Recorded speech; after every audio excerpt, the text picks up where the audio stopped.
Dictation 100 शब्द प्रति minute start होगा 5 सेकंड बाद।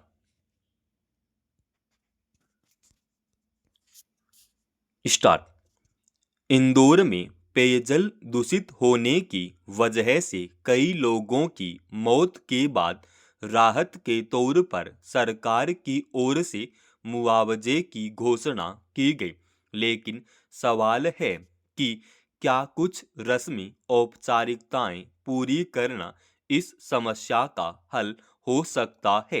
सबसे जरूरी था कि इस घटना के बाद निचले स्तर के संबंधित कर्मचारियों के खिलाफ कार्रवाई करने के समांतर शीर्ष स्तर पर बरती गई लापरवाही के लिए भी जिम्मेदार तय की जाती, मगर ऐसा लगता है कि इसे किसी सामान्य हादसे की शक्ल में देखा जा रहा है।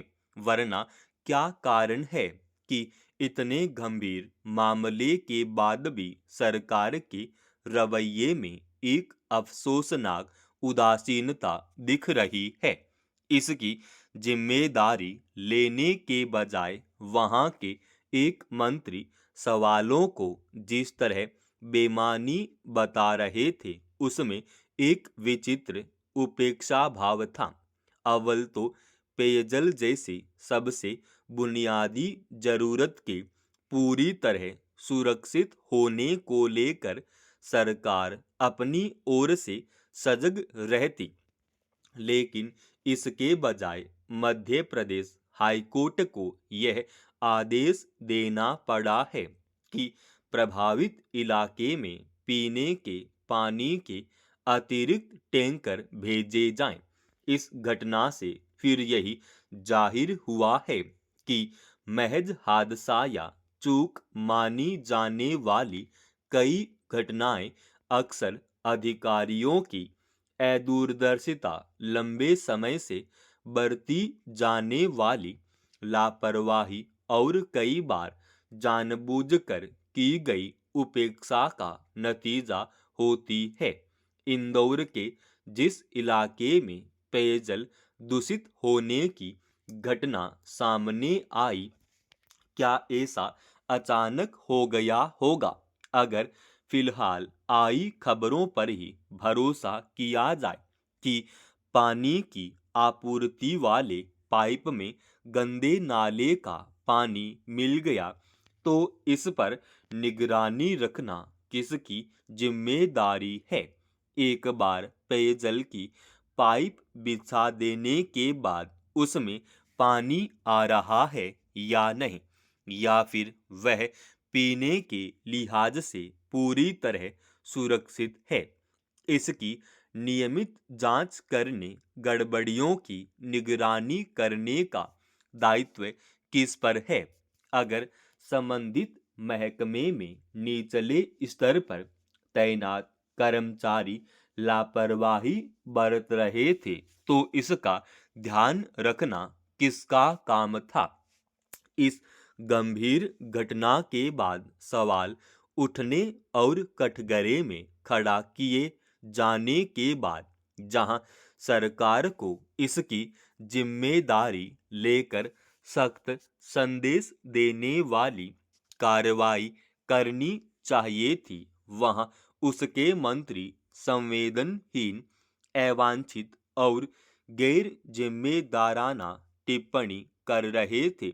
अफसोस की बात यह भी है कि इस समूचे मामले में केंद्र सरकार ने एक तरह से विचित्र चुप्पी साधे रखी और उसकी ओर से कुछ नहीं किया गया, जबकि पिछले कई वर्षों से स्वच्छता के लिए तमगा जीतने वाले इंदौर में दूषित पेयजल से जिस तरह की त्रासद घटना सामने आई, वैसे में पीड़ित परिवारों से लेकर देश भर के आम लोग यह उम्मीद करते हैं कि इसकी गंभीरता के मद्देनजर केंद्र सरकार दखल देगी। दरअसल ऐसे नाजुक मौकों पर सबसे ज्यादा जरूरी यह होता है कि सरकार आम लोगों के प्रति संवेदनशील दिखे और इस तरह की घटनाओं की पुनरावृत्ति न होने देने का भरोसा दे। मगर कम से कम इस मामले में सच यह है कि लोगों का सरकार पर से भरोसा बुरी तरह टूटा है।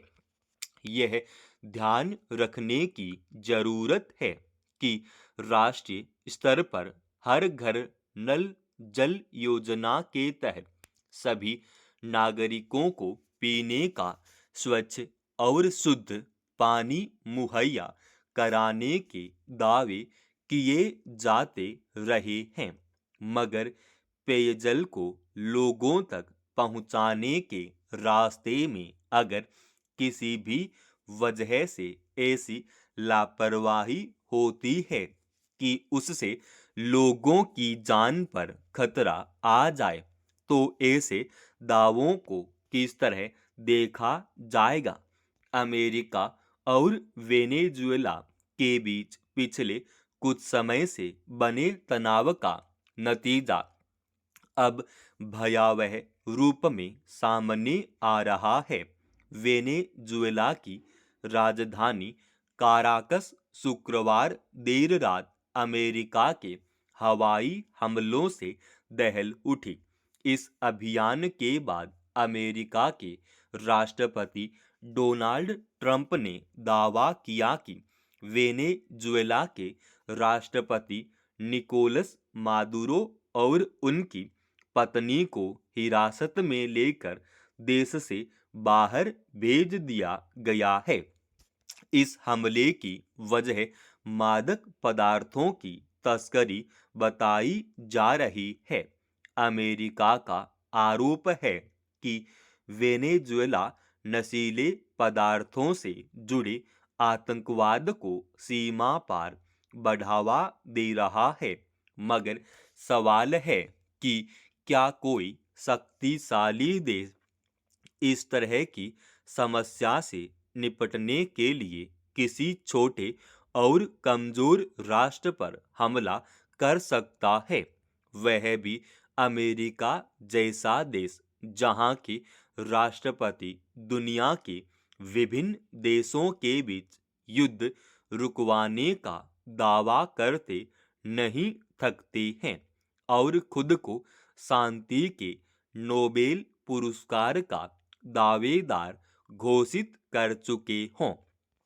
ऐसे में अमेरिका की इस कार्रवाई को दोहरा मानदंड नहीं तो और क्या कहा जाएगा? दरअसल अमेरिका का दावा है कि वेनेजुएला को कई बार चेतावनी दी गई, लेकिन उसका कोई असर नहीं हुआ। यहाँ इस बात पर गौर करना भी जरूरी है कि अमेरिका ने वर्षों पहले इराक पर यह आरोप लगाकर हमला किया था कि वहां रासायनिक हथियारों का जखीरा मौजूद है, मगर इसका कोई सटीक प्रमाण आज तक सामने नहीं आया है।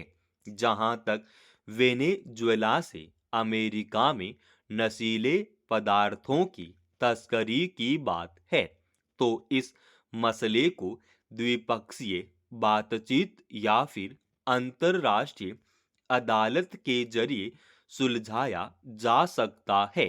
वेनेजुएला ने तो पिछले सप्ताह अमेरिका के साथ समझौते पर बातचीत के लिए हामी भी भर दी थी। फिर क्या वजह रही कि अमेरिका ने वार्ता के बजाय हमले को चुना? इस कार्रवाई पर सवाल उठना स्वाभाविक है। कुछ लोग अमेरिका के इस हमले को वेनेजुएला में सत्ता परिवर्तन के इरादे से जोड़कर भी देख रहे हैं। राष्ट्रपति निकोलस मादुरो ने भी पिछले दिनों यह साक्षात्कार में इस ओर इशारा किया था कि अमेरिका उनके देश में तख्ता पलटकर वहां के विशाल तेल भंडार तक अपनी पहुंच आसान बनाना चाहता है। समाप्त। दोस्तों, रोजाना ऐसे ही एडवांस डिक्टेशन के लिए चैनल को आप अभी सब्सक्राइब कीजिएगा और आज के इस डिक्टेशन का पीडीएफ फाइल हमने हमारे Telegram channel study with HP पर डाल दिया है, जिसका लिंक इसी वीडियो के डिस्क्रिप्शन में डाल रखा है।